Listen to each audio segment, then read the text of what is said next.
صحیح بخاری حدیث نمبر 612۔ انہوں نے معاویہ بن ابی سفیان سے ایک دن سنا، آپ جواب میں مؤذن کے ہی الفاظ کو دہرا رہے تھے، اشہد ان محمد رسول اللہ تک۔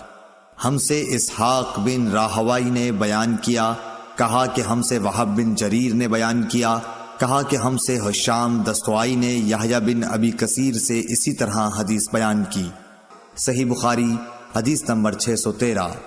کہ جب مؤذن نے حی علی الصلاۃ کہا تو معاویہ رضی اللہ تعالی عنہ نے لا حول ولا قوت الا باللہ کہا اور کہنے لگے کہ ہم نے نبی صلی اللہ علیہ وسلم سے ایسا ہی کہتے سنا ہے۔ صحیح بخاری حدیث نمبر 614 کہ جو شخص اذان سن کر یہ کہے اللہم رب ھذہ الدعوۃ التامہ والصلاۃ القائمۃ آت محمدا الوسیلۃ والفضیلۃ وابعثہ مقاما محمودا الذی وعدتہ، اسے قیامت کے دن میری شفاعت ملے گی۔ صحیح بخاری حدیث نمبر 615 کہ آن حضرت صلی اللہ علیہ وسلم نے فرمایا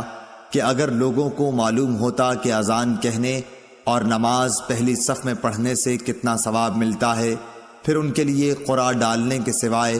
اور کوئی چارہ نہ باقی رہتا تو البتہ اس پر قرعہ اندازی ہی کرتے، اور اگر لوگوں کو معلوم ہو جاتا کہ نماز کے لیے جلدی آنے میں کتنا ثواب ملتا ہے تو اس کے لیے ایک دوسرے سے آگے بڑھنے کی کوشش کرتے، اور اگر لوگوں کو معلوم ہو جاتا کہ عشاء اور صبح کی نماز کا ثواب کتنا ملتا ہے تو ضرور چوتڑوں کے بل گھسٹتے ہوئے ان کے لیے آتے۔ صحیح بخاری حدیث نمبر 616 کہ ابن عباس رضی اللہ تعالی عنہ نے ایک دن ہم کو جمعے کا خطبہ دیا۔ بارش کی وجہ سے اس دن اچھی خاصی کیچڑ ہو رہی تھی۔ مؤذن جب حی علی الصلاۃ پر پہنچا تو آپ نے اس سے یہ کہنے کے لیے فرمایا کہ لوگ نماز اپنی قیام گاہوں پر پڑھ لیں۔ اس پر لوگ ایک دوسرے کو دیکھنے لگے۔ ابن عباس رضی اللہ تعالی عنہ نے کہا کہ اسی طرح مجھ سے جو افضل تھے انہوں نے بھی کیا تھا، اور اس میں شک نہیں کہ جمعہ واجب ہے۔ صحیح بخاری حدیث نمبر 617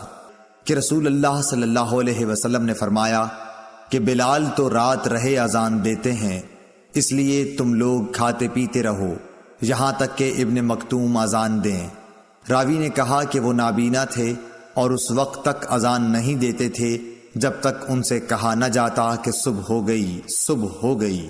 صحیح بخاری حدیث نمبر 618 کہ رسول کریم صلی اللہ علیہ وسلم کی عادت تھی کہ جب مؤذن صبح کی اذان صبح صادق کے طلوع ہونے کے بعد دے چکا ہوتا تو آپ اذان اور تکبیر کے بیچ نماز قائم ہونے سے پہلے 2 ہلکی سی رکعتیں پڑھتے۔